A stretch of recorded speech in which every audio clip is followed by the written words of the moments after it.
మేము ఆ visiting finish చేసుకొని వస్తున్న సమయంలో ఇక్కడ ఈ పిల్లలు కనిపించారు. సో మేము ఆగి వాళ్ళతో మాట్లాడాము. ఈ గ్రామం పేరు గోపెర.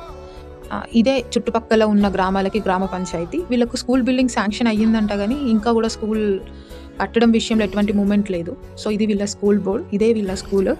కాకపోతే పిల్లలు చాలా యాక్టివ్గా అనిపించిండ్రు మాకు. సో వీళ్ళకి ఏదైనా చెయ్యాలని అనిపించింది. సో సార్ని అడిగాము ఏమైనా అవసరం ఉంటే చెప్పమని. మాకు ఒక బోర్డు కావాలి అని అడిగారు. ఇంకా పిల్లలకి ఏమైనా తీసుకెళ్తే బాగుంటుంది అనిపించింది. వీళ్ళకు బ్యాగ్స్ ఇంకా పెన్స్ ఇట్లా ఏమైనా టాయ్స్ తీసుకెళ్దాం అనుకున్నాం ఆడుకోవడానికి. సో మేము అప్రోచ్ అవ్వగానే రాజు అనే డోనర్ మాకు స్పందించి 15 బ్యాగ్స్ స్పాన్సర్ చేశారు. శ్రీ సాయి బుక్ స్టాల్ వాళ్ళు ఒక పెద్ద బోర్డుని స్పాన్సర్ చేశారు. ఎన్వీఆర్ బుక్ స్టాల్ వాళ్ళు పెన్స్ ఇంకా స్లేట్ పెన్సిల్స్ ఇవన్నీ స్పాన్సర్ చేశారు. సో స్పాన్సర్స్ అందరికీ థ్యాంక్ యూ. 31st రోజు ఇవన్నీ వీళ్ళకి ఇవ్వబోతున్నాం.